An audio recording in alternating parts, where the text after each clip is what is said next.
Hi students, कैसे हैं आप सब लोग। उम्मीद करता हूं कि आप सब लोग बहुत बढ़िया होंगे।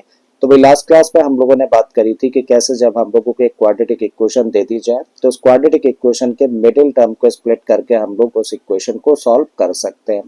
आज की क्लास में हम लोग सीखेंगे कि हम लोग वर्ड प्रॉब्लम्स को कैसे फॉलो करें, ठीक है, और फॉलो करने के बाद में क्वाड्रेटिक इक्वेशन फॉर्म करें और फिर उसको सॉल्व करेंगे। ठीक है, तो चलिए स्टार्ट करते हैं। इसके लिए हम लोगों ने लिया एक्सरसाइज 4.2 का question number 2। Already first question हम लोग लास्ट क्लास के अंदर कवर कर चुके हैं। ठीक है, तो क्वेश्चन नंबर 2 हम लोगों से कह रहा है solve the problems given in example number 1।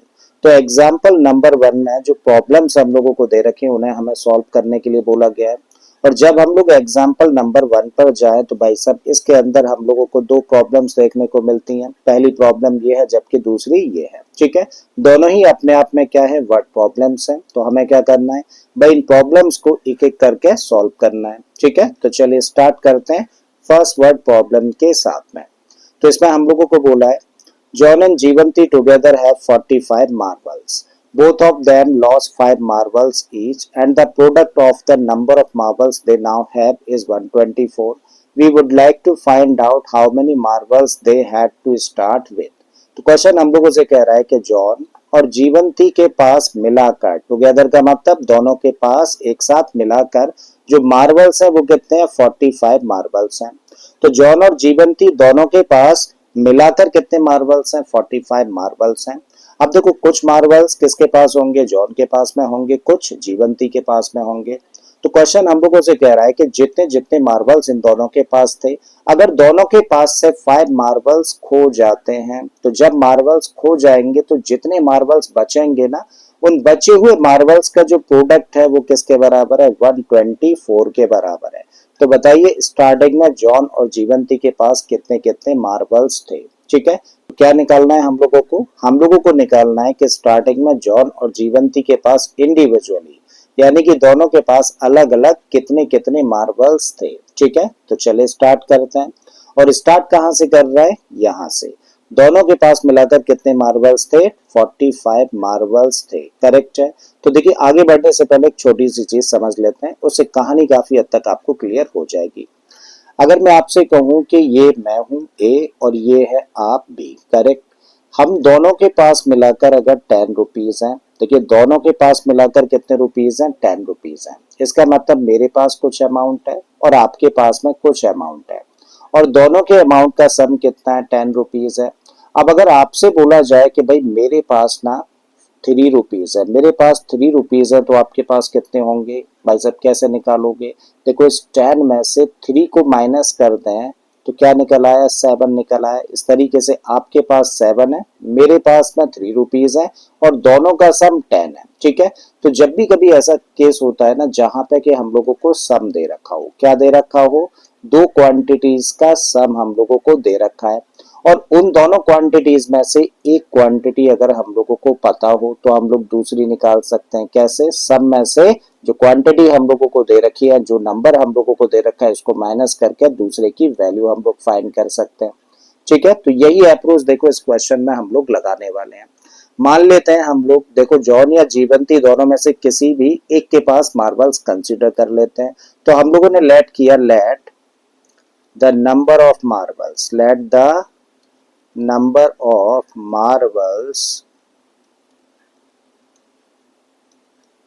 with John equal to, number of marbles with John equal to कितने थे भाई, मान के चले कि जॉन के पास कितने मार्बल्स थे, एक्स मार्बल्स थे। दोनों के मार्बल्स का सम कितना दे रखा है, 45 दे रखा है। देयरफॉर हम लोग क्या फाइंड कर सकते हैं, therefore the number of marbles with Jeevanti, तब कितना होगा भाई, जीवंती के पास कैसे निकालें, जो सम है ना इसमें से हम लोग कर दें माइनस किसको, भाई जॉन के पास जितने भी मार्बल्स है उसको माइनस कर दिया जाए। ठीक है, तो क्या किया जाता है, सब में से जो एक नंबर हम लोगों को पता होता है उसको माइनस कर देते हैं, तो हम लोग दूसरा नंबर फाइंड कर सकते हैं। ठीक है, तो यहाँ पे सम दे रखा है कितना, 45 दे रखा है। तो जॉन के पास अगर x है तो जीवंती के पास कितने होंगे, 45 माइनस x मार्बल्स होंगे। ठीक है, अब अकॉर्डिंग टू क्वेश्चन दोनों में से हर एक के पास से कितने मार्बल्स खो जाते हैं, 5 5 मार्बल्स खो जाते हैं। इसका मतलब अगर जॉन के पास स्टार्टिंग में x मार्बल्स थे तो 5 अगर मार्बल्स खो जाए, 5 अगर मार्बल्स खो जाए तो उसके पास अब कितने बचेंगे? 5 मार्बल्स खो जाने के बाद तो उसके पास बचेंगे x माइनस 5 मार्बल्स। बिल्कुल इसी तरीके से देखिए जीवंती के पास कितने मार्बल्स थे? 45 माइनस x थे। और अब अगर 45 माइनस x मार्बल्स में से 5 खो जाते हैं, यानी कि 5 को माइनस कर दिया जाए तो कितने मार्बल्स बचेंगे? इतने मार्बल्स बचेंगे। और क्वेश्चन के अकॉर्डिंग तब जितने भी मार्बल्स बचेंगे उनका प्रोडक्ट किसके बराबर होगा? 124 के बराबर होगा। ठीक है, तो ये बनी सिचुएशन क्वेश्चन के अकॉर्डिंग। अब इसको कर लेते हैं थोड़ा सा हम लोग सिंप्लीफाई। ठीक है, सिंप्लीफाई करना है तो भाई x माइनस 5 को तो हम लोगों ने एज इट इज रखा, इनटू एज इट इज। यहाँ पर देखें तो 45 में से 5 माइनस कर दें तो मिलेगा 40 और साथ में क्या है? माइनस का x एंड इक्वल के इधर क्या है? इक्वल के इधर है 124। इन दोनों नंबर्स का यानी कि दोनों एक्सप्रेशंस का कर देते हैं मल्टीप्लाई। उसके लिए हम लोगों ने x को पकड़ा तो x का मल्टीप्लाई जब 40 में करेंगे तो हम लोगों को मिलेगा 40x। जब x का मल्टीप्लाई हम लोग माइनस x के साथ में करेंगे तो बन जाएगा माइनस का एक्स स्क्वायर। अब लीजिए माइनस 5 को, माइनस 5 का मल्टीप्लाई 40 में करेंगे तो बन जाएगा माइनस का 200 और माइनस 5 का मल्टीप्लाई माइनस एक्स में करेंगे तो माइनस माइनस मल्टीप्लाई करेंगे प्लस बन जाएगा तो प्लस का 5x और इक्वल के इधर 124 है। फर्दर इसको सिंप्लीफाई करें तो देखिए सबसे पहले इस टर्म को लिख लो तो माइनस का एक्स स्क्वायर हम लोगों ने लिखा, 40x यहाँ पर है और 5x यहाँ पर है, दोनों मिलकर कितना हो गया? तो आप कहेंगे ये हो गया 45x माइनस का 200 एज इट इज हम लोगों ने रखा। क्या करिए इस 124 को भी ट्रांसपोज कर दीजिए इस साइड में, प्लस का है तो ट्रांसपोज करेंगे तो माइनस में आ जाएगा तो माइनस का 124 और इक्वल के अंदर क्या रह गया? 0 रह गया। ठीक है, फिर से इसको लिखा तो माइनस का एक्स स्क्वायर लिखा प्लस का 45x बन गया। अब ये भी माइनस का ये भी माइनस का तो माइनस का साइन रहेगा और दोनों आपस में प्लस हो जाएंगे। ठीक है, तो दोनों को प्लस कर देंगे तो क्या मिलेगा? 324 एंड दिस इक्वल टू 0। अब देखो स्टार्टिंग में माइनस का एक्स स्क्वायर के साथ में अच्छा नहीं लग रहा तो क्या करें? माइनस का मल्टीप्लाई कर देते हैं इक्वेशन की दोनों साइड्स में। माइनस का मल्टीप्लाई करने का मतलब माइनस 1 का मल्टीप्लाई कर दीजिए। ठीक है, तो जब माइनस 1 का मल्टीप्लाई इस टर्म के साथ में करेंगे तो प्लस का हो जाना है तो इसको लिख सकते हैं आप एक्स स्क्वायर। जब इस टर्म को माइनस 1 के साथ मल्टीप्लाई करेंगे तो माइनस का 45x और इस टर्म को मल्टीप्लाई करने पे प्लस का 324 हो जाएगा, दिस इक्वल टू 0। और इस तरीके से देखिए हम लोगों के सामने क्वाड्रेटिक इक्वेशन तैयार हो गई ना, जो कि ax square plus b x plus c equal to 0 जैसी फॉर्म की है। और अगर ये ax square plus b x plus c equal to 0 जैसी फॉर्म की है तो इसके मिडिल टर्म को स्प्लिट करके हम लोग इसको फैक्टराइज कर लेते हैं। ठीक है, तो जब मिडिल टर्म को स्प्लिट करके फैक्टराइज करना है तो क्या करते हैं भाई? ऐसे में एक्स स्क्वायर के कोफिशिएंट का मल्टीप्लाई, यहाँ पे कुछ नहीं है तो एक्स स्क्वायर का कोफिशिएंट कितना हुआ? 1 हुआ। कांस्टेंट टर्म यहाँ पे देखें तो कितना है? 324 है। जब दोनों का मल्टीप्लाई करेंगे तो प्रोडक्ट कितना होगा भाई? दोनों का मल्टीप्लाई कर देंगे तो प्रोडक्ट होगा 324। अब इस 324 को देखो प्रोडक्ट कैसा है? पॉजिटिव है। तो 324 को आप क्या करिए? फैक्टराइज करो। 324 को जब हम लोग फैक्टराइज करेंगे तो 324 को डिवाइड कर सकते हैं 2 से, 162 अगेन 2 से डिवाइड करेंगे तो 81। अब किससे डिवाइड होगा? 3 से 27 टाइम्स, फिर 3 से डिवाइड होगा 9 टाइम्स, फिर 3 से करेंगे 3 टाइम्स, देन 3 से करने पे 1 टाइम। तो क्या फैक्टर्स मिलते हैं भाई? फैक्टर्स मिलते हैं 2 इंटू 2 इंटू 3 इंटू 3 इंटू 3। तो ये है भाई फैक्टर्स। अब इन फैक्टर्स के दो पार्ट्स करने हैं और क्योंकि प्रोडक्ट कैसा था? पॉजिटिव था, तो हमें इन दोनों पार्ट्स को प्लस करना। प्लस करके क्या लेके आना है? एक्स के साथ लिखा गया नंबर जो कि कितना है? 45 है। इस साइन से हमें कोई भी मतलब नहीं है, जैसा है वैसा ही लेके चलेंगे। ठीक है, तो दो पार्ट्स करिए सच दैट कि दोनों का सम करने पे कितना आना चाहिए? 45। और दोनों को प्लस क्यों कर रहे हैं? क्योंकि प्रोडक्ट पॉजिटिव है। ये बात हम लोगों ने सीख लिया लास्ट वीडियो लेक्चर में। ठीक है, कि मिडिल टर्म को स्प्लिट करते कैसे है। ठीक है, अब यहाँ पे दो पार्ट्स करने हैं तो भाई दो फैक्टर्स बना लो आप। तो पहला फैक्टर हम लोग देख पा रहे हैं, देखो 2 इंटू 2 इंटू 3 कितना होगा? 2 दूनी 4 थी 12 और ये 9। दोनों को प्लस करने पे 45 आएगा? नहीं आएगा, तो कुछ और ट्राई करते हैं। तो 3 3 जा 9, 4 जा 36 और 36 और 3 देखें तो आएगा 45। आपका जवाब अच्छा है, 3 ना 4 टाइम्स है, तो एक और बार लिख दिया हम लोगों ने। ठीक है, अब अगर हम लोगों को इन्हें फैक्टराइज करना है तो देखो एक फैक्टर हम लोगों को ये देखने को मिला, कितना हुआ ये 27, और एक फैक्टर बन गया देखो ये कितना 12। दोनों को प्लस कर दें तो क्या 45 आ जाएगा? तो आप कहेंगे नहीं आएगा। नहीं आएगा तो फिर से कुछ और ट्राई करते हैं, कुछ और कॉम्बिनेशन हम लोग नंबर्स के बना देते हैं। तो 2 2 जा 4, 9 जा 36। देखो ये एक फैक्टर बना, कितना 36 बना, राइट। और यहां से देखें तो ये फैक्टर एक और तैयार हुआ, कितना 9, और दोनों को प्लस कर देंगे तो 45 आ जाएगा। ठीक है, तो इस तरीके से हम लोग ट्राई करते हैं कि कौन कौन से दो फैक्टर्स लेने पे सम 45 आएगा। हो सकता है कि एक दो रीटेक लेने पड़े, बट एक दो रीटेक लेने के बाद में आपको सोल्यूशन मिल जाएगा। इसका मतलब इस 45x की जगह पे हम लोग क्या रख सकते हैं, इसकी जगह पे रख सकते हैं 36x प्लस 9x, किसकी जगह पर 45x की जगह पर। ठीक है, रख देते हैं 36x प्लस 9x किसके प्लेस पर रखने वाले हैं, इस 45x के प्लेस पर, राइट। चलिए रखते हैं, तो एक्स स्क्वायर हम लोगों ने एज इट इज रखा। माइनस का साइन होता है तो चीजों को ब्रैकेट में रखना है, ये लास्ट क्लास में हम लोगों ने सीख लिया है। 45x की जगह पे रखा 36x प्लस 9x, और फिर बाद में क्या है 324 प्लस का 324 एंड दिस इक्वल टू 0। अब ब्रैकेट ओपन कर दो। जब ब्रैकेट ओपन करेंगे तो माइनस साइन की वजह से अंदर के साइन चेंज हो जाने हैं, तो ये बन गया माइनस का 36x माइनस का 9x प्लस का 324 एंड दिस इक्वल टू 0। अब देखो क्या इन दो टर्म्स में कोई चीज कॉमन है, तो आप कहेंगे यस x कॉमन है। चलिए ले लेते हैं x कॉमन। जब यहाँ से x गया तो बचा क्या x, 36x पे से x तो बाहर गया, तो यहाँ से क्या मिलता है 36। ठीक है, माइनस का साइन है एज इट इज रखा। अब इन दो टर्म्स में हम लोग देखें तो क्या कॉमन है भाई, 9 से ये भी डिवाइड हो जाएगा और 9 इसका भी फैक्टर है। ठीक है, तो 9 हम लोगों ने ले लिया कॉमन, और जब 9 इस टर्म में से बाहर गया तो यहाँ से क्या बचा x। अब क्योंकि ब्रैकेट के बाहर माइनस है तो ये जो प्लस है ना ये भी क्या बन जाएगा, माइनस बन जाएगा। 324 का एक फैक्टर 9 बाहर चला गया तो अंदर क्या बचेगा, अंदर बचेगा तब 36 and this equal to 0। Again हम लोग देखें तो दो टर्म्स है और दोनों टर्म्स में क्या चीज कॉमन है भाई, आप कहेंगे x माइनस 36 कॉमन है।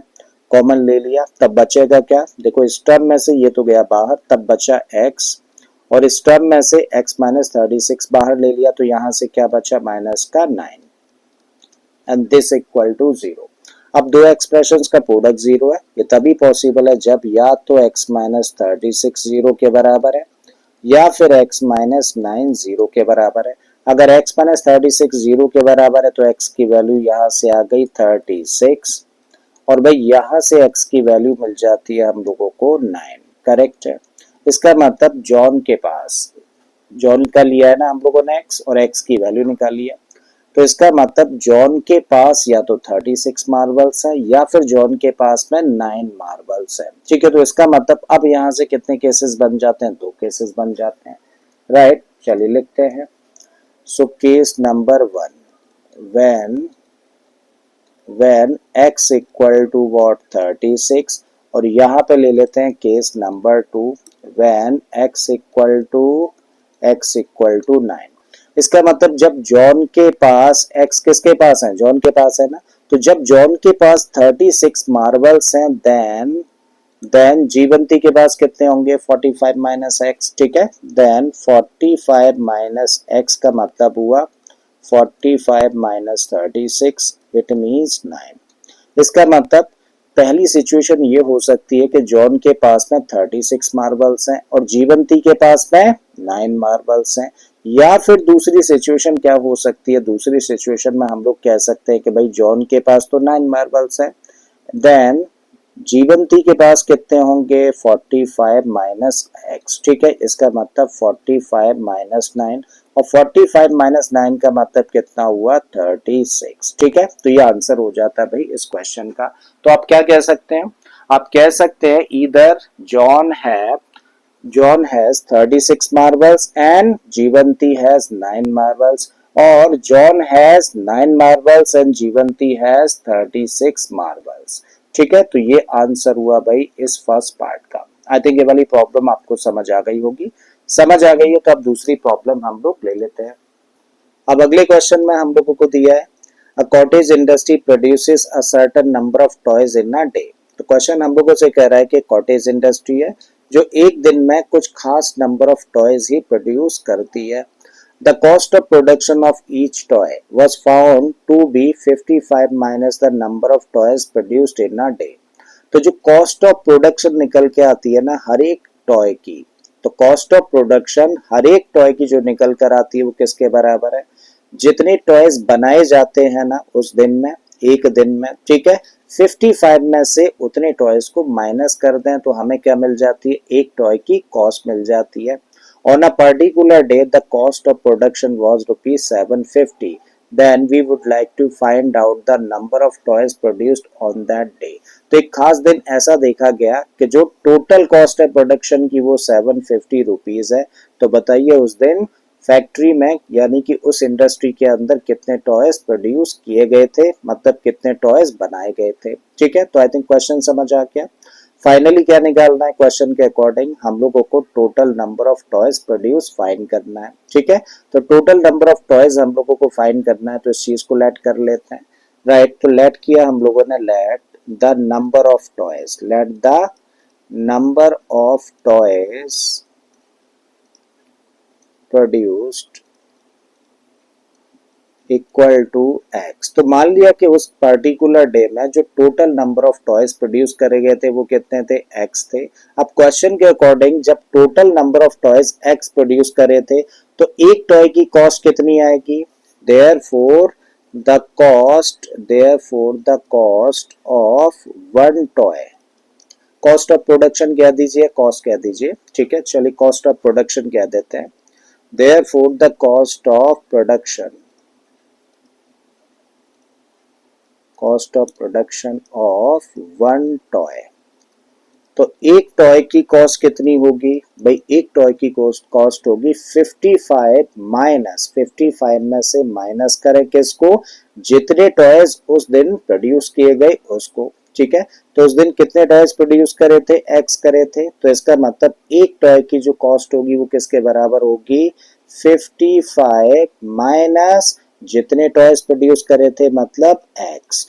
तो ये क्या निकाला भाई हम लोगों ने, ये निकाल दी हम लोगों ने एक टॉय की कॉस्ट। अब क्या दिया है आगे हम लोगों को, टोटल कॉस्ट ऑफ प्रोडक्शन दे रखी है कितनी, 750। ठीक है, अब क्वेश्चन को आगे बढ़ाने से पहले जरा एक छोटी सी चीज समझो। मान लीजिए आप मार्केट जाते हैं चॉकलेट परचेज करने के लिए और एक चॉकलेट का जो रेट है वो 10 रुपीज है। कितना है, 10 रुपीज है।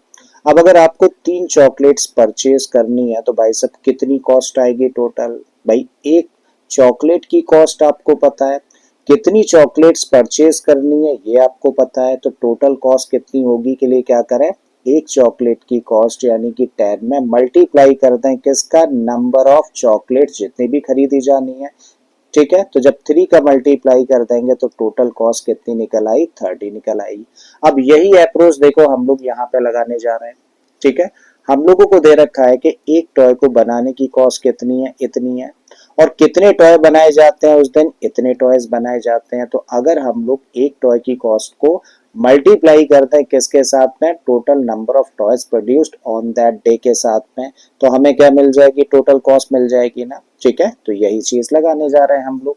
सो अकॉर्डिंग टू क्वेश्चन क्या कह सकते हैं, अकॉर्डिंग टू क्वेश्चन बोला जा सकता है कि भाई साहब एक टॉय की कॉस्ट है 55 माइनस एक्स, तो एक टॉय की कॉस्ट को मल्टीप्लाई कर दिया जाए किससे, total number of toys produce से, तो किसके बराबर आ जाएगा, 750, यानी कि टोटल कॉस्ट ऑफ प्रोडक्शन निकल कर आ जाएगी। अब कर लेते हैं इसको भाई हम लोग सिंप्लीफाई। यहाँ पे दो टर्म्स हैं ब्रैकेट के अंदर, ब्रैकेट के बाहर एक्स है, तो एक्स करेगा मल्टीप्लाई इन दोनों टर्म्स को। तो जब x का मल्टीप्लाई 55 के साथ में करेंगे तो बन जाएगा 55x। अगेन x का मल्टीप्लाई माइनस x के साथ में होगा तो बन गया माइनस का एक्स स्क्वायर। इक्वल के इधर क्या है, इक्वल के इधर है 750। अब देखो एक्स स्क्वायर वाला जो टर्म है ना नेगेटिव है, ठीक है, और अगर ये नेगेटिव है तो क्या करो भाई, इसको इधर ट्रांसपोज कर दो, इसको भी क्या करिए, इधर ही ट्रांसपोज करके लेके आ जाओ। तो जब इस टर्म को हम लोग इधर लेकर जाएंगे तो नेगेटिव होने की वजह से ट्रांसपोज करने पर पॉजिटिव हो जाएगा, तो इसको लिखा जा सकता है एक्स स्क्वायर। इसको भी ट्रांसपोज करके लेके जाए तो ये माइनस में आएगा, तो माइनस का 55x, और ये टर्म तो अपनी जगह पर है 750, तो इसको एज इट इज लिख देते हैं एंड दिस इक्वल टू 0। अब हम लोगों के सामने देखिए कि क्वेश्चन तैयार हो गई ना, जिसकी फॉर्म कैसी है, a x square plus b x plus c equal to 0 जैसी फॉर्म की है। अगर ये a x square plus b x plus c equal to 0 जैसी फॉर्म की है तो x की वैल्यू के लिए क्या करें, मिडिल टर्म को स्प्लिट करके इसको सॉल्व कर लें, ठीक है। और जब मिडिल टर्म को स्प्लिट करना है तो क्या किया जाए, कोफिशिएंट ऑफ एक्स स्क्वायर कुछ नहीं है तो क्या होगा, 1 होगा, और कांस्टेंट टर्म कितना है 750। जब इन दोनों का मल्टीप्लाई करेंगे तो 1 और 750 का मल्टीप्लाई करने पर प्रोडक्ट कितना आएगा, 750 आएगा। पॉजिटिव या नेगेटिव, भाई दोनों पॉजिटिव है तो प्रोडक्ट कैसा होगा, पॉजिटिव होगा। अब क्या करना है, 750 को कर लेना है फैक्टराइज। चलिए साइड में कर लेते हैं। 750 को फैक्टराइज करेंगे तो 2 से डिवाइड होगा, 2 से डिवाइड करेंगे तो 2 3 जा 2 7 जा 2 5 जा। अब किससे डिवाइड होगा, अब डिवाइड होगा ये 3 से, तो 3 1 जा और ये 25। अगेन डिवाइड करें तो किससे होगा, क्या 3 से होगा, नहीं होगा। तो अगले प्राइम नंबर पे आ जाते हैं, 5 से डिवाइड होता हुआ दिख रहा है, 5 से डिवाइड कर देंगे तो 25। अगेन 5 से डिवाइड हो जाएगा 5 टाइम्स और फिर फाइनली 5 से डिवाइड होगा। इसका मतलब 750 के जो फैक्टर्स हम लोगों के सामने निकल कर आए वो क्या है, 2 इंटू 3 इंटू 5 इंटू 5 इंटू 5, ठीक है। तो ये फैक्टर्स है किसके, 750 के। हमें क्या करना है भाई, हम लोगों को इन फैक्टर्स को दो फैक्टर्स में डिवाइड करना है, यानी कि दो पार्ट्स में रखना है, सच दैट देखो प्रोडक्ट कैसा था, पॉजिटिव था। तो भाई हम लोगों को दो पार्ट्स करने इन फैक्टर्स के, और दोनों को क्या करना है, प्रोडक्ट क्योंकि पॉजिटिव है तो दोनों को प्लस करना होता है, और प्लस करके क्या लाना है, x के साथ लिखा गया नंबर यानी कि 55 सॉरी, इस साइन से हमें कोई मतलब नहीं है, तो हमें प्लस करके दो फैक्टर्स का सम क्या लेके आना है, 55 लेके आना है। तो चलिए बनाते हैं कॉम्बिनेशंस। देखो पहला पार्ट अगर हम लोग ये ले लें, 3 2 जा 6 5 जा 30, तो एक पार्ट बना क्या 30, और दूसरा पार्ट हम लोग ये ले लें तो 5 इंटू 5 कितना होगा 25। जब दोनों को प्लस करेंगे तो आ जाएगा ना 55, ठीक है। सबके साथ अगर x लगा दिया जाए तो हम लोग कह सकते हैं कि 55x को लिख सकते हैं 30x प्लस 25x, ठीक है। तो रख दीजिए भाई, किसकी जगह पर, 55x की जगह पर क्या रख देंगे, 30x प्लस 25x, राइट। चलिए पुट करते हैं, तो एक्स स्क्वायर माइनस का साइन होता है तो चीजें हमेशा ब्रैकेट में रखनी है, रखिए इसकी जगह पर 30x प्लस 25x, और ये वाला term as it is plus का 750 एंड दिस इक्वल टू 0। अब ब्रैकेट को ओपन कर देते हैं तो एक्स स्क्वायर, अब ब्रैकेट के बाहर क्योंकि माइनस का साइन है तो अंदर के साइन चेंज हो जाएंगे, तो इसको लिख सकते हैं हम लोग माइनस का 30x, और इस माइनस की वजह से माइनस का 25x प्लस का 750 एंड दिस इक्वल टू 0। अब देखो इन दो टर्म्स में कोई चीज कॉमन है तो आप कहेंगे यस x कॉमन है, तो x कॉमन लिया तो यहाँ से बचा x, फिर माइनस, फिर ये बन गया 30। अब इन दो टर्म्स में देखें कुछ कॉमन है क्या, तो आप कहेंगे यस 25 यहाँ भी, और 25 से 750 भी डिवाइड हो जाएगा, इसका मतलब क्या कॉमन है, 25 कॉमन है। और जब 25 कॉमन लिया तो यहाँ से क्या मिला, यहाँ से मिला x, और इस माइनस की वजह से माइनस हो जाना है, और यहाँ पे तब क्या बचेगा, यहाँ पे बचेगा 30, ठीक है। वैसे भी याद रखिए यहाँ पे जो दोनों ब्रैकेट्स बनते हैं ना वो सेम बनते हैं, अगर ये सेम नहीं है तो इसका मतलब कुछ गलत कर रहे हो, ठीक है। कुछ करेक्शन करना है या फिर चेक कर लेना है कहीं गलत तो नहीं कर रहे हैं, थोड़ा सा स्पेस कर लें। अब देखिए दो दो टर्म्स देख पा रहे हैं, अब देखो दो टर्म्स हम लोग देख पा रहे हैं, एक टर्म ये है और एक टर्म ये है, दोनों में क्या कॉमन है, x माइनस 30 यहाँ भी, x माइनस 30 यहाँ भी है, तो x माइनस 30 ले लिया कॉमन, तो बचा क्या, तब बचता है x minus 25 and this equal to 0। अब x माइनस 30 या तो 0 के बराबर होगा या फिर x माइनस 25 की वैल्यू 0 के बराबर होगी, क्योंकि दो एक्सप्रेशंस का प्रोडक्ट 0 है। ये तभी पॉसिबल है ना जब दोनों में से कम एक 0 के बराबर हो। अगर x माइनस 30 0 के बराबर है तो x की वैल्यू कितनी आ गई, तब वैल्यू आ जाती है x की 30। और जब x माइनस 25 जीरो के बराबर है तो इस केस में x की वैल्यू कितनी आ जाएगी 25। इसका मतलब x के लिए हम लोगों को दो आंसर मिल जाते हैं। x यानी कि जो नंबर ऑफ टॉयज उस पर्टिकुलर डे में प्रोड्यूस करे गए थे वो या तो 30 टॉयज थे या फिर 25 नंबर ऑफ टॉयज थे। ठीक है, तो आई थिंक समझ आ गया है। समझ आ गया तो भाई सभी आंसर हो जाता है इस क्वेश्चन का। और इसी के साथ अब हम लोग चलते हैं अब नेक्स्ट क्वेश्चन पर, राइट। तो नेक्स्ट क्वेश्चन में हम लोगों को दिया है find the two numbers whose sum is 27। तो टू नंबर्स हम लोगों को फाइंड करने के लिए बोला गया जिनका सम कितना है 27 एंड जिनका प्रोडक्ट कितना है 182। तो भाई हम लोगों को दो नंबर्स फाइंड करने हैं और दो कंडीशंस हम लोगों को दे रखी हैं। एक कंडीशन है किसके लिए, सम के लिए, और सम दोनों नंबर्स का कितना है 27। और दूसरी कंडीशन है प्रोडक्ट के लिए और प्रोडक्ट दोनों नंबर्स का कितना है 182 है। करेक्ट है। तो जब भी किसी क्वेश्चन में हम लोगों को दो कंडीशंस दे दी जाए तो ऐसे केस में हम लोग एक कंडीशन का तो यूज करते हैं वैल्यूज कंसीडर करने में और दूसरी कंडीशन के अंदर वो जो वैल्यूज हम लोगों ने कंसीडर करी है ना उनको हम लोग पुट कर देते हैं। ठीक है, तो अभी हम लोग क्या करने जा रहे हैं, जो सम वाली कंडीशन है इसका तो यूज कर रहे हैं हम लोग दोनों नंबर्स की वैल्यू लेट करने में। कंसीडर करने का मतलब लेट करने में, राइट। तो भाई हम लोगों को दो नंबर्स का सम दे रखा है 27।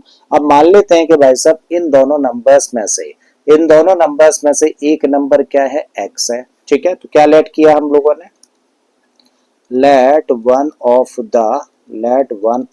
The two numbers. तो one of the two numbers यानी कि दोनों नंबर्स में से एक नंबर क्या है x है और दोनों नंबर्स का सम अगर 27 है तो अभी अभी हम लोगों ने सीखा ना, कभी भी हम लोगों को दो क्वांटिटीज का सम दे रखा हो और उनमें से अगर एक क्वांटिटी हमें पता हो तो दूसरी कैसे निकाल सकते हैं, सम में से इस क्वांटिटी को माइनस करके। तो यही चीज हम लोग यहाँ पे लगा रहे हैं। भाई एक नंबर तो क्या लेट कर लिया हम लोगों ने, x लेट कर लिया। देयर फोर द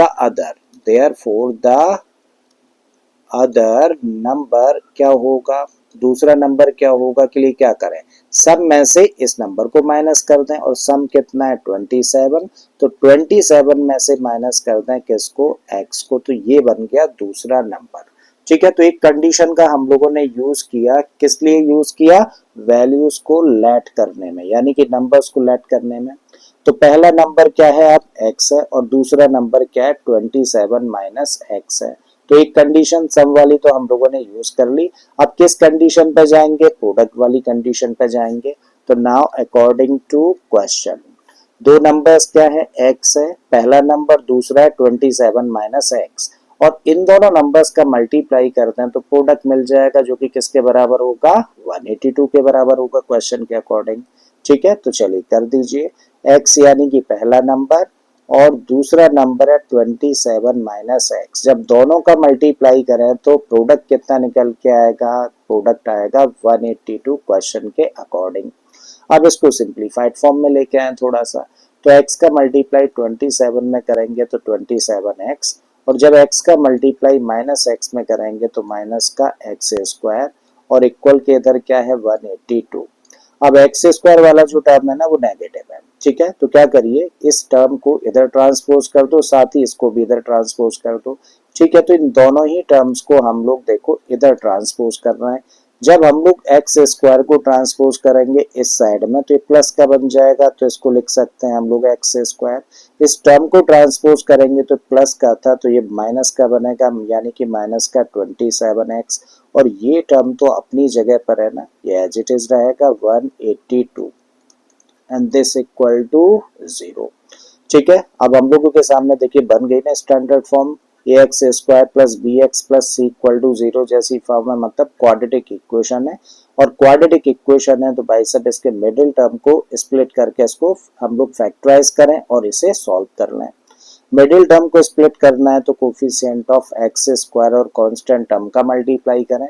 तो 1 और 182 का मल्टीप्लाई करेंगे तो प्रोडक्ट आएगा 182 प्लस का है प्रोडक्ट। ठीक है, अब इसको क्या करना है, फैक्टराइज करना है। तो जब हम लोग इसको फैक्टराइज करें तो 2 से डिवाइड हो जाएगा कितने टाइम्स, 91 टाइम्स। ठीक है, नेक्स्ट किससे डिवाइड होगा, नेक्स्ट डिवाइड होगा ये 7 से, कितने टाइम्स 13 टाइम्स। फिर किससे डिवाइड होगा 13 से 1 टाइम। इसका मतलब इसके फैक्टर्स क्या निकल कर आ जाते हैं, 2 इंटू 7 इंटू 13। अब हमें क्या करना है, इन फैक्टर्स के दो पार्ट्स करने हैं सच दैट, क्योंकि प्रोडक्ट कैसा था, पॉजिटिव था, तो क्या करना है, उन दो पार्ट्स को प्लस करना, प्लस करके क्या लेके आना है, x के साथ लिखा गया नंबर जो कि कितना है 27। इस माइनस साइन से हम लोगों को कोई भी लेना देना भी नहीं है। ठीक है, तो दो पार्ट्स करने हैं, तो देखो पहला पार्ट हम लोग देख पा रहे हैं ये बना 2 इंटू 7, और 2 इंटू 7 का मतलब हुआ 14। दूसरा पार्ट तब क्या बचा फैक्टर्स का 13, और जब दोनों को प्लस कर देंगे तो देखो आ जाएगा ना 27। अब x का मल्टीप्लाई करते हैं तो 14x plus 13x equal to 27x, मतलब 27x की जगह पे क्या रख सकते हैं हम लोग, 14x प्लस 13x। ठीक है, रख देते हैं भाई 27x की जगह पर। तो एक्स स्क्वायर हम लोगों ने एज इट इज लिया, माइनस का साइन है तो चीजें ब्रैकेट में रखना है। 27x की जगह पे हम लोग रख रहे हैं 14x प्लस 13x, ब्रैकेट कर दीजिए क्लोज, फिर ये वाला टर्म यानी कि 182 and this equal to 0। Bracket open कर देते हैं। जब ब्रैकेट ओपन करेंगे तो माइनस का साइन होने की वजह से अंदर के साइन चेंज होंगे, तो हमें मिलेगा माइनस का 14x, और ये भी नेगेटिव हो जाएगा यानी कि माइनस का 13x plus 182 and this equal to 0। अब इन दो टर्म्स में x कॉमन है, कॉमन ले लिया हम लोगों ने, तो क्या बचा x माइनस 14। जब हम लोग इन दो टर्म्स को देखें तो क्या कॉमन है, भाई माइनस का साइन है वो तो लगा दिया हम लोगों ने, और 13 हम लोग कॉमन फैक्टर देख पा रहे हैं, तो यहाँ से तो मिला हम लोगों को x, और इस माइनस की वजह से प्लस क्या बन जाना है माइनस, और यहाँ से तब क्या मिलेगा 14 एंड दिस इक्वल टू 0। अब इन दोनों टर्म्स में हम लोग देखें तो क्या कॉमन है, x माइनस 14, तो आपने x माइनस 14 ले लिया कॉमन, तो बचा क्या, इस टर्म में बचा x, और इस टर्म में मिलता है हम लोगों को माइनस का 13 and this equal to 0। Now the product of two expressions is 0, जो कि तभी पॉसिबल है जब या तो ये 0 के बराबर हो या फिर ये 0 के बराबर हो। ठीक है, तो आप कह सकते हो या तो x माइनस 14 की वैल्यू 0 के बराबर है, या फिर x माइनस 13 की वैल्यू 0 के बराबर है। अगर x माइनस 14 0 के बराबर है तो x की वैल्यू आ गई 14, और यहाँ से हम लोग कह सकते हैं कि भाई x की वैल्यू कितनी आ जाएगी, 13 निकल कर आ जाएगी। ठीक है, तो इन दोनों नंबर्स में से भाई एक नंबर तो क्या हो जाता है 14, और दूसरा नंबर हो जाता है कितना 13 हो जाता है, तभी दोनों नंबर्स का सम कितना होगा 27, और दोनों का प्रोडक्ट कितना होगा 182। करेक्ट है, चाहो तो यही से आंसर कह बता सकते हो कि पहले दोनों नंबर्स क्या होंगे 14 और 13 होंगे, या फिर आपने तो क्या किया है, फर्स्ट नंबर लेट किया है, दूसरा नंबर शो कर दीजिए यहाँ से दो केसेस बना के। कैसे शो करोगे जरा समझ लीजिए। तो अभी तो देखो हम लोगों ने x की वैल्यू निकाली है, ठीक है, जबकि नंबर्स हमारे लिए क्या है, एक तो x है और दूसरा 27 माइनस x है, और x की क्योंकि हमारे पास में दो वैल्यू है तो इसका मतलब केसेस कितने बने, दो केसेस बने। तो पहले केस में आ जाओ व्हेन x इक्वल टू 14, और दूसरे केस में लिखिए when x equal to 13।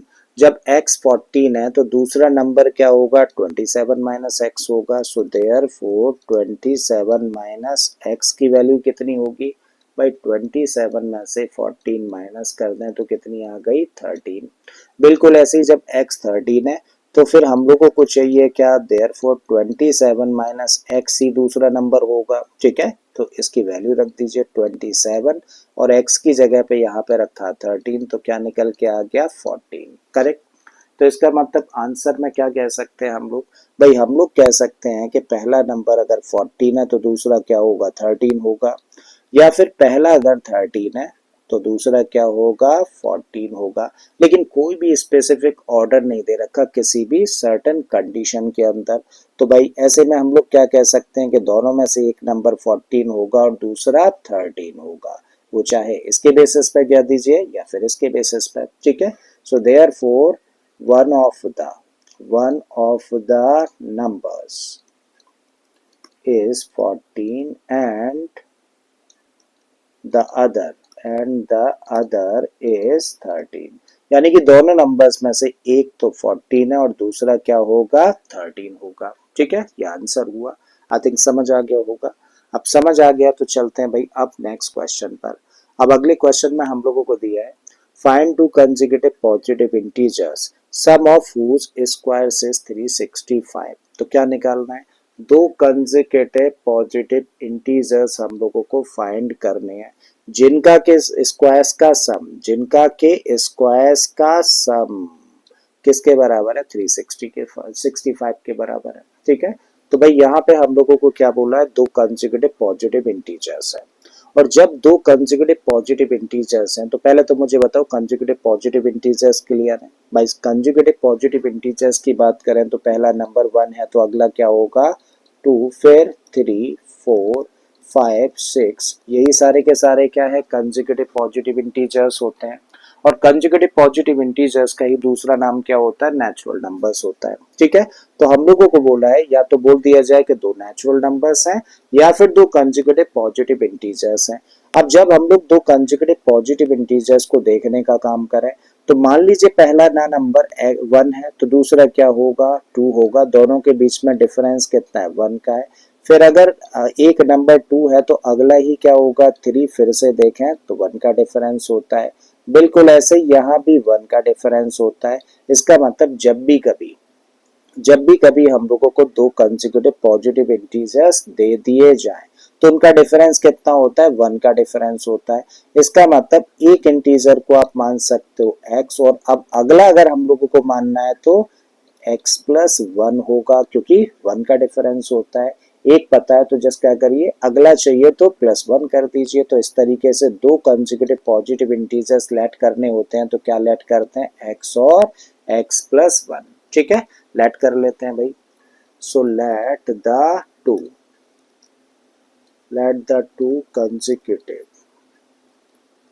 consecutive positive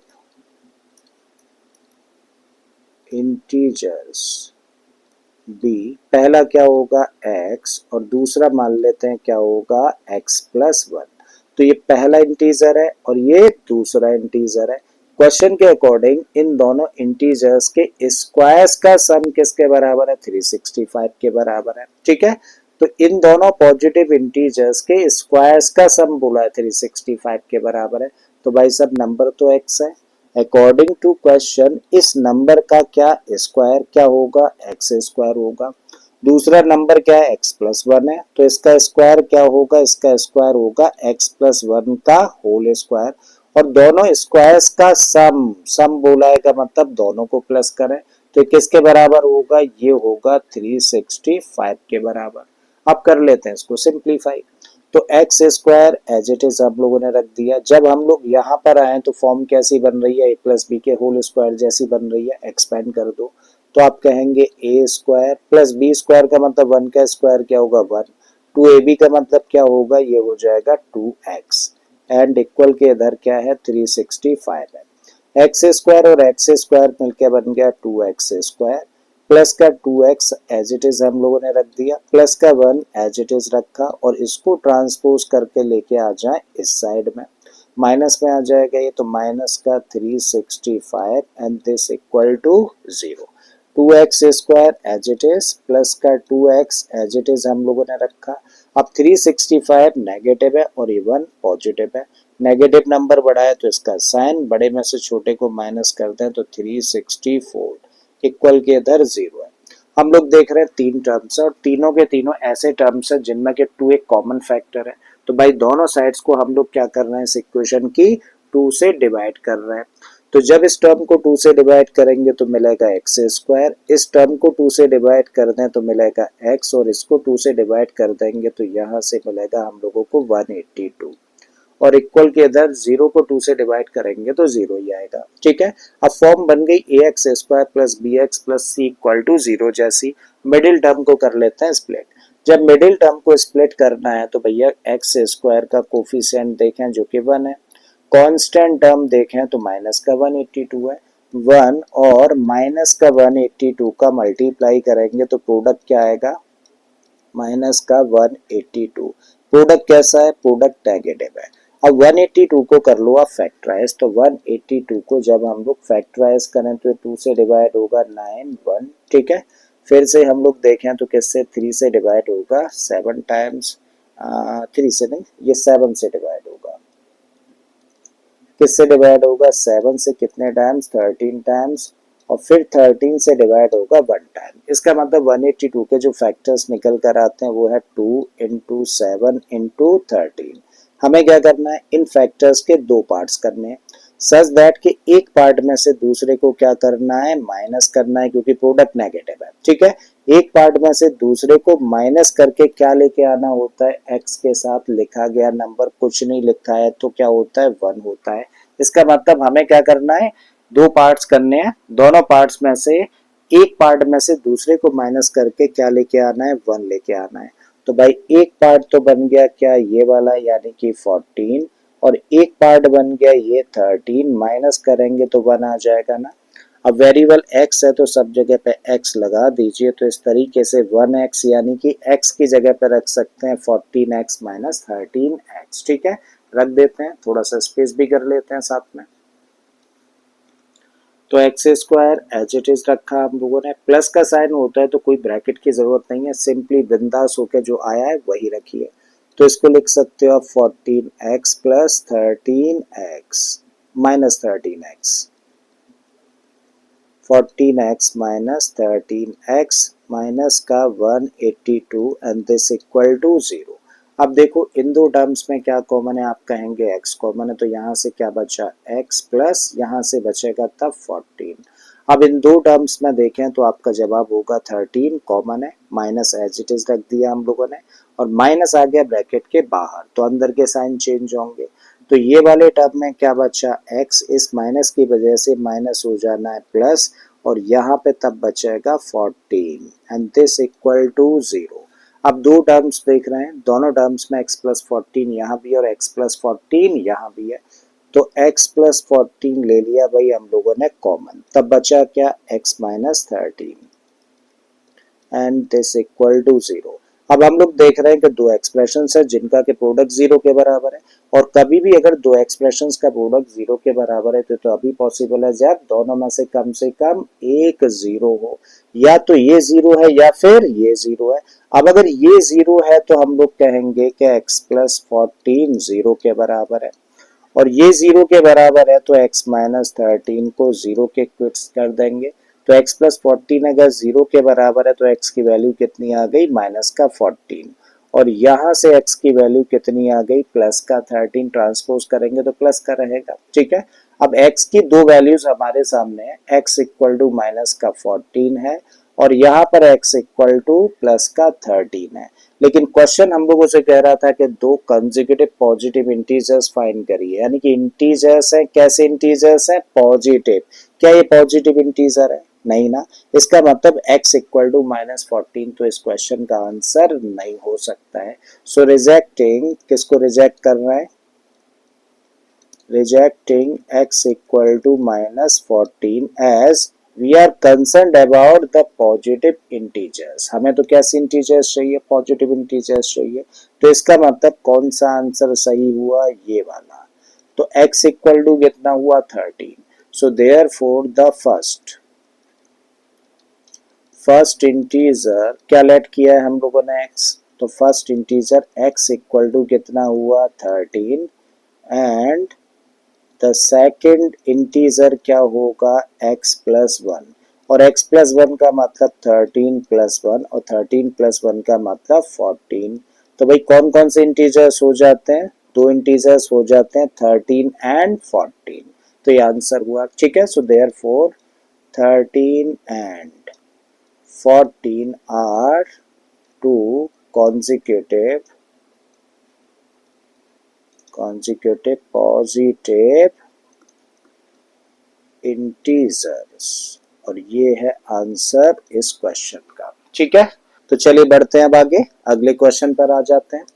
अब अगले क्वेश्चन में हम लोगों को दिया है the altitude of a right triangle is 7 centimetre less than its base, if the hypotenuse is 13 centimetre then find the other two sides. तो क्वेश्चन हम लोगों से कह रहा है कि भाई एक राइट ट्राइंगल है, और इस राइट ट्राइंगल का जो एल्टीट्यूड है, राइट ट्राइंगल का जो एल्टीट्यूड है वो इस राइट ट्राइंगल के बेस से 7 सेंटीमीटर कम है, लेस का मतलब कम, ठीक है।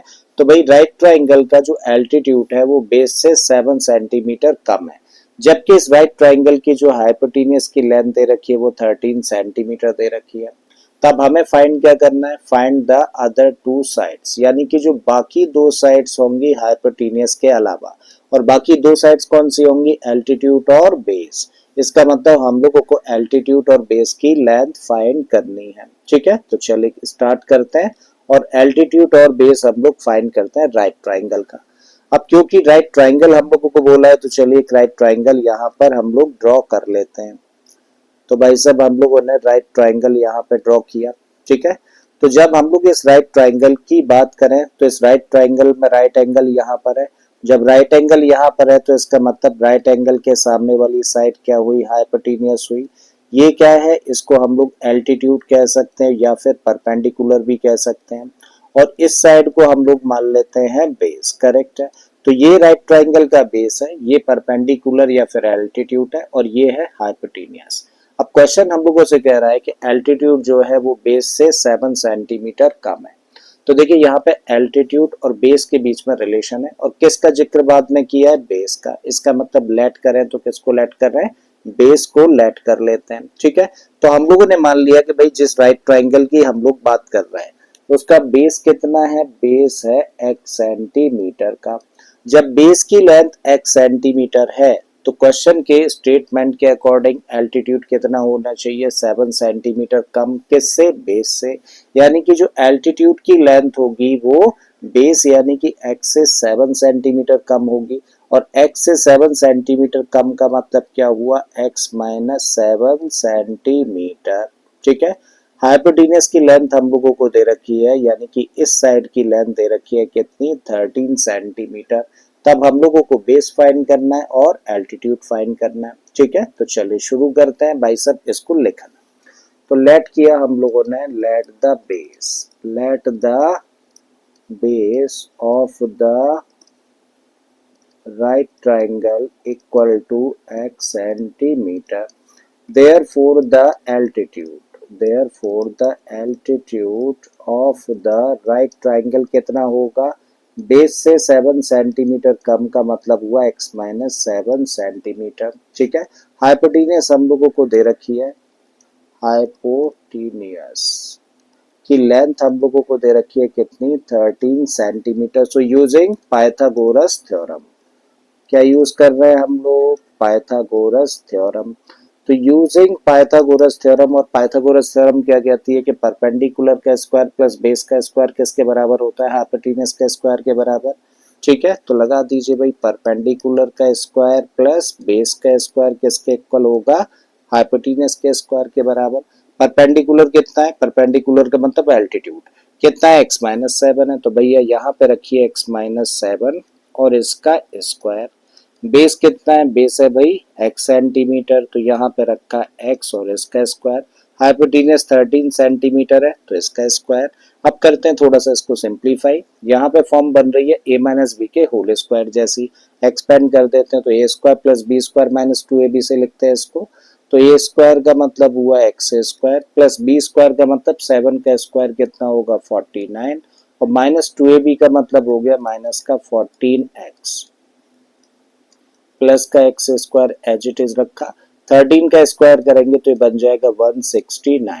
अब एक्स स्क्वायर और एक्स स्क्वायर मिलके बन गया 2x स्क्वायर, माइनस का 14x एज इट इज हम लोगों ने रखा, प्लस का 49 है, और जब हम लोग इसको ट्रांसपोज करेंगे तो माइनस में आ जाएगा माइनस का 169 एंड दिस इक्वल टू 0। फिर से लिखते हैं इसको, तो ये बना 2x स्क्वायर माइनस का 14x। अब ये 49 प्लस का, ये माइनस का बढ़ा है तो साइन लगाइए माइनस का, और बड़े में से छोटे को माइनस कर देंगे तो यहाँ से क्या मिलेगा 120, इक्वल के इधर क्या है 0।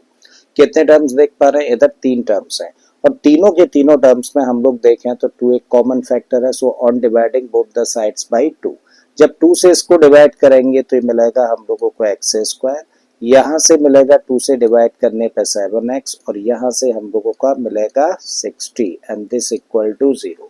मिडिल टर्म को कर देते हैं स्प्लिट। तो भाई हम लोगों को ऐसे दो नंबर्स चाहिए जिनका के प्रोडक्ट कितना हो -60 और जिनका सम कितना हो -7। ठीक है, तो ऐसे दो नंबर्स अगर हम लोग देखें तो क्या दो नंबर्स मिल जाते हैं जिनका प्रोडक्ट 60 होगा, सम -7 होगा। तो पहला नंबर हुआ -12 और दूसरा नंबर हुआ +5। दोनों का प्रोडक्ट करेंगे तो -60 और दोनों का सम कितना होगा -7।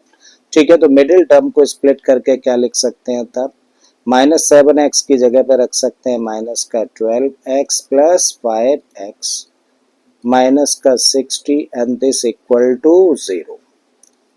अब देखो इन दो टर्म्स में कोई चीज कॉमन है क्या, तो आप कहेंगे यस x कॉमन है, तो x कॉमन ले लेंगे तो यहाँ से क्या बचेगा x -12।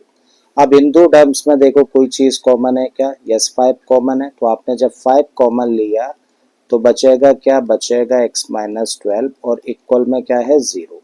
अगेन देखो कितने टर्म्स हैं, टू टर्म्स हैं, अगेन टू टर्म्स में क्या कॉमन है, x -12 कॉमन है, तो x -12 हम लोगों ने कॉमन लिया तो दूसरे ब्रैकेट में क्या बचा, दूसरे ब्रैकेट में बचा x +5 and this equal to 0। अब देखो दो एक्सप्रेशंस का प्रोडक्ट 0 के बराबर है तो at least one of them must be 0। तब आप कह सकते हो या तो x -12 की वैल्यू 0 के बराबर है या फिर x +5 की वैल्यू 0 के बराबर है। अगर x -12 0 के बराबर है तो x की वैल्यू कितनी आ गई, 12 निकल कर आ जाती है। और यहाँ से हम लोग कह सकते हैं कि x की वैल्यू कितनी होगी, -5 होगी। तो x के लिए देखिए हमारे पास में दो आंसर हैं। ठीक है, x की वैल्यू 12 सेंटीमीटर और x की वैल्यू -5 सेंटीमीटर है। लेकिन कभी लेंथ नेगेटिव हो सकती है क्या, लेंथ तो कभी भी नेगेटिव नहीं होती। इसका मतलब x इक्वल टू -5 को क्या करना होगा, रिजेक्ट करना होगा, क्योंकि लेंथ कभी भी नेगेटिव नहीं हो सकती है। ठीक है, तो रिजेक्टिंग x इक्वल टू -5। ठीक है, तो x इक्वल टू -5 नहीं हो सकता है क्योंकि लेंथ कभी भी नेगेटिव नहीं होती है। तो इसका मतलब सही आंसर क्या है, x कितना हुआ, x हुआ 12। और जब x 12 है तो भाई हम लोग एल्टीट्यूड भी फाइंड कर सकते हैं, कैसे, x -7 से। सो देयरफॉर x अगर 12 है तो x -7 कितना होगा, भाई ये होगा 12 -7 और 12 -7 का मतलब 5 centimetre.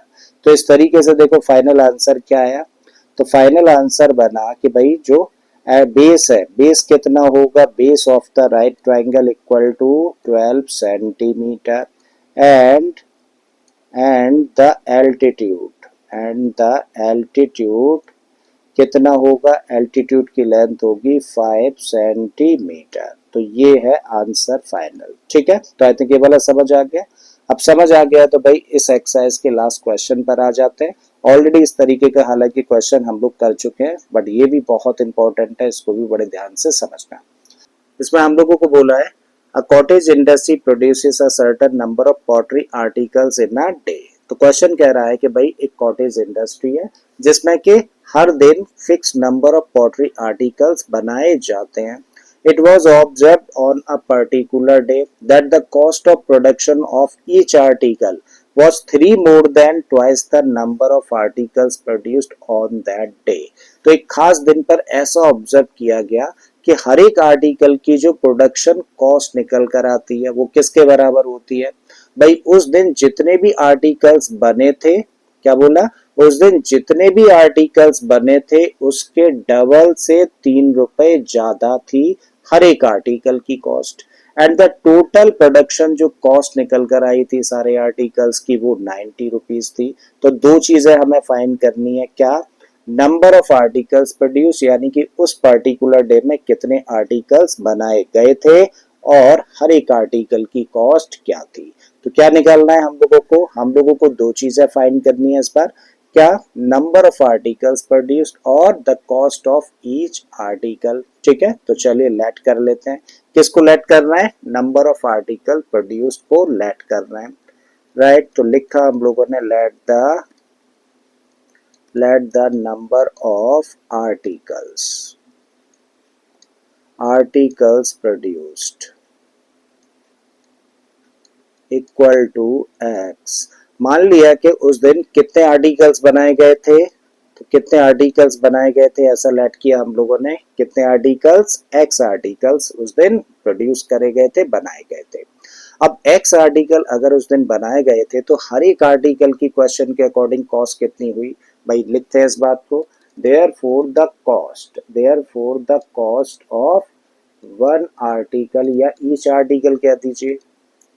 So article equal to किसके बराबर होगी भाई, जितने आर्टिकल्स बनाए गए थे उसके डबल से 3 रुपए ज्यादा। तो कितने आर्टिकल्स बने थे, एक्स आर्टिकल्स बनाए गए थे, तो इसका डबल क्या होगा, इसका डबल होगा भाई 2 का मल्टीप्लाई कर दें एक्स के साथ में तो 2x, और इससे भी 3 रुपए ज्यादा का मतलब क्या है कि 3 और इसके अंदर प्लस कर दिया जाए।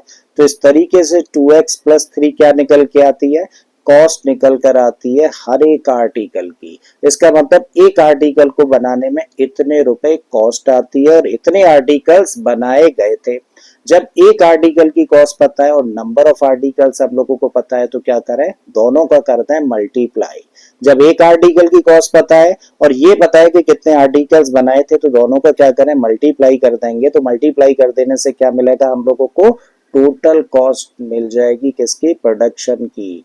जितने आर्टिकल्स बने थे उन सारे के सारे आर्टिकल्स की। ठीक है, तो अकॉर्डिंग टू क्वेश्चन क्या कह सकते हैं, तब कह सकते हैं कि भाई अकॉर्डिंग टू क्वेश्चन एक आर्टिकल की कॉस्ट थी 2x प्लस 3 और आर्टिकल्स बनाए गए थे कितने, x। जब इन दोनों का मल्टीप्लाई कर देंगे तो क्या मिलेगा हम लोगों को, टोटल कॉस्ट। और क्वेश्चन के अकॉर्डिंग ये टोटल कॉस्ट किसके बराबर है, 90 के बराबर है। ठीक है, अब काम करते हैं देखो इस एक्सप्रेशन पर। x ब्रैकेट के बाहर है तो दोनों टर्म्स को करेगा मल्टीप्लाई। तो x का मल्टीप्लाई जब 2x के साथ करेंगे तो बन जाएगा 2x स्क्वायर, x का मल्टीप्लाई 3 के साथ में करेंगे तो बनेगा 3x, और इक्वल के इधर 90 है, एज इट इज रख दो। अगले स्टेप में देखो इसको ले आते हैं इधर, तो 2x स्क्वायर प्लस का 3x और इसको इधर लेके आएंगे तो माइनस में आ जाएगा, तो माइनस का 90। तब इधर क्या रहेगा, तब इधर कुछ नहीं का मतलब हुआ 0। अब हम लोगों के सामने जो इक्वेशन तैयार हो रही है उसकी फॉर्म कैसी है, ax square plus bx plus c equal to 0 जैसी है। मिडिल टर्म को स्प्लिट करने की करते हैं कोशिश। ठीक है, मिडिल टर्म को स्प्लिट करना है तो उसके लिए क्या करते हैं, एक्स स्क्वायर का कोफिशिएंट जो कि यहाँ पर क्या है 2 है, कांस्टेंट टर्म देखें तो कितना है माइनस का 90, दोनों का करते हैं मल्टीप्लाई। तो 2 और माइनस 90 का मल्टीप्लाई करेंगे तो भाई सब प्रोडक्ट क्या होगा, प्रोडक्ट होगा माइनस का 180।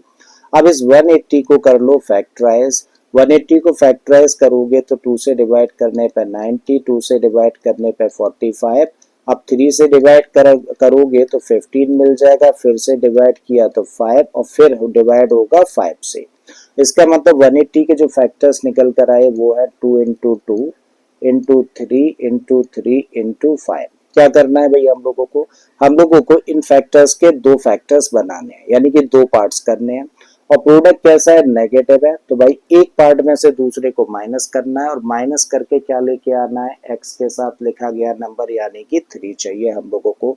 बनाइए कुछ एक ऐसे कॉम्बिनेशन जिससे कि एक में से दूसरे को माइनस करने पे 3 आ जाए। तो भाई एक पार्ट अगर हम लोग ये ले लें 3 इंटू टू इंटू टू, तो 3 इंटू टू इंटू टू कितना हुआ, ये हुआ 12। और दूसरा पार्ट ये ले लें 5 इंटू 3 का मतलब कितना हुआ 15। ठीक है, और अब अगर इसमें से इसको माइनस करें तो देखो सीधे सीधे मिल रहा है ना 3, इसका मतलब वेरिएबल x है, तो भैया x सबके साथ अगर हम लोग लगा दें तो 3x की जगह पे चाहे तो क्या रख सकते हैं, 15x माइनस 12x रख सकते हैं। ठीक है, तो रख देते हैं भाई, 3x की जगह पे रख रहा है 15x माइनस 12x। इस टर्म को एज इट इज हम लोगों ने रखा 2x स्क्वायर, प्लस का साइन है तो कोई टेंशन लेने की जरूरत नहीं है, जैसी फॉर्म दिख रही है वैसी फॉर्म रख दीजिए। तो आपने रख दिया 15x माइनस 12x, फिर माइनस का 90 है एंड दिस इक्वल टू 0। अब इन दो टर्म्स में देखें तो क्या कॉमन है, आप कहेंगे x कॉमन है। जब x कॉमन ले लिया तो यहाँ से मिला 2x, प्लस का साइन है रखिए, और यहाँ से क्या मिलेगा, यहाँ से मिलेगा 15। जब इन दो टर्म्स को देखें तो क्या कॉमन है भाई, आप कहेंगे 6 कॉमन है। ठीक है, तो यहाँ से 6 कॉमन ले लिया और माइनस ब्रैकेट के बाहर आ गया तो अंदर के साइन चेंज हो जाने हैं। ठीक है, जब 6 कॉमन लेंगे तो यहाँ से मिलेगा 2x और यहाँ से तब मिलेगा प्लस का 15, ये माइनस की वजह से माइनस साइन प्लस में चेंज हो गया, इक्वल के इधर 0 है। अब दो टर्म्स हैं, एक टर्म तो देखो ये है और दूसरा टर्म ये है, दोनों में क्या कॉमन है, 2x प्लस 15 यहाँ भी है और यहाँ भी है, तो आपने अब कॉमन ले लिया 2x प्लस 15 को। जब 2x प्लस 15 बाहर गया तो यहाँ पे क्या बचा x और यहाँ पे क्या रहा माइनस का 6 and this equal to 0। Now the product of two expressions is 0, तो at least one of them must be 0।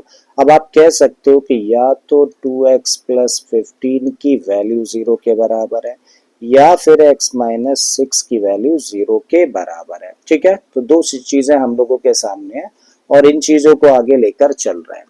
अब देखो 2x प्लस 15 की वैल्यू अगर 0 के बराबर है तो फिर 2x किसके बराबर होगा, आप कहेंगे 2x इक्वल होगा, इसको ट्रांसपोज कर दें यानी कि माइनस 15 के बराबर, तो x किसके इक्वल होगा माइनस का 15 अपॉन 2 के बराबर। तो ये हम लोगों ने निकाली x की वैल्यू। जब हम लोग इस सिचुएशन पर आए तो x माइनस 6 अगर 0 के बराबर है तो x किसके इक्वल होगा, x इक्वल होगा 6 के। करेक्ट है, तो x की देखो हमारे सामने दो वैल्यूज है और x हम लोगों ने लिया क्या है, नंबर ऑफ आर्टिकल प्रोड्यूस्ड है ना x, और नंबर ऑफ आर्टिकल्स कभी भी माइनस में या फिर फ्रैक्शन में कभी हो सकते हैं, नहीं हो सकते भाई। अगर नंबर ऑफ आर्टिकल्स निकालने हैं, एक होगा, दो होगा, तीन होगा, यानी कि कोई भी नेचुरल नंबर होगा कभी भी ना तो फ्रैक्शन में मिलेगा ना ही माइनस में मिलेगा। ठीक है, इसका मतलब x की जो माइनस 15 अपॉन 2 वैल्यू आ रही है इसको तो रिजेक्ट करना होगा, ऐसा तो प्रैक्टिकली पॉसिबल है ही नहीं। ठीक है, सो रिजेक्टिंग किसको रिजेक्ट कर रहे हो, x equal to minus 15 upon 2, क्योंकि ऐसा पॉसिबल नहीं है। इसका मतलब x के लिए सही वैल्यू क्या है, x के लिए सही वैल्यू है 6। मीन्स हम लोगों ने ये फाइंड कर लिया कि उस पर्टिकुलर डे में कितने आर्टिकल्स प्रोड्यूस करे गए थे, 6 आर्टिकल्स प्रोड्यूस करे थे, यानी कि 6 आर्टिकल्स बनाए गए थे। तो एक चीज तो हम लोगों ने निकाल दी, और क्या निकालना है हम लोगों को, कॉस्ट ऑफ ईच आर्टिकल। ठीक है, और कॉस्ट ऑफ ईच आर्टिकल क्या मानी है, 2x प्लस 3 मानी है। ठीक है, सो नाउ x कितना है भाई, x 6 है, so therefore 2x plus 3, 2x plus 3 किसके बराबर होगा भाई, 2 इंटू x की जगह पे क्या रखते हैं, 6 रखते हैं, प्लस का 3, तो इस तरीके से बन गया कितना 12 और प्लस का 3, और 12 प्लस 3 का मतलब हुआ 15 रुपीज। इसका मतलब नंबर ऑफ आर्टिकल्स प्रोड्यूस कितने थे, 6 थे, और हर एक आर्टिकल की जो कॉस्ट निकल कर आई थी उस पर्टिकुलर डे में वो कितनी थी, 15 रुपीज थी। ये आंसर हुआ। So therefore number of articles produced equal to 6 and the cost and the production cost of each article equal to rupees 15 and that is the answer of this question। ठीक है, और इसी के साथ भाई ये एक्सरसाइज खत्म हो जाती है। तो उम्मीद करता हूँ कि आज की क्लास में जितने भी क्वेश्चंस हम लोगों ने कवर किए सारे के सारे क्वेश्चंस आप लोगों को एकदम से समझ आए होंगे। आप लोगों को समझ आया होगा कि वर्ड प्रॉब्लम्स को कैसे फॉलो किया जाता है, और जब हम लोग एक बार वर्ड प्रॉब्लम्स को फॉलो करें तो उसके बेसिस पे कैसे उनको क्वाड्रेटिक इक्वेशंस की फॉर्म में लाते हैं और फिर उन्हें कैसे सॉल्व किया जाता है। ये सारी चीजें अगर क्लियर है तो आज की क्लास को हम लोग यहीं पर स्टॉप कर लेते हैं। अगली क्लास में हम लोग सीखेंगे रूट्स का नेचर जानना, मीन्स एक क्वाड्रेटिक इक्वेशन के जो रूट्स होते हैं उनका नेचर कैसे आइडेंटिफाई करें, और कुछ इसी तरीके के क्वेश्चंस और हम लोग कंसीडर करेंगे जो कि बहुत इंपॉर्टेंट है एग्जाम पॉइंट ऑफ व्यू से। राइट, तो चलिए मिलते हैं अब अगली क्लास में। Till then keep learning and thank you for being with us.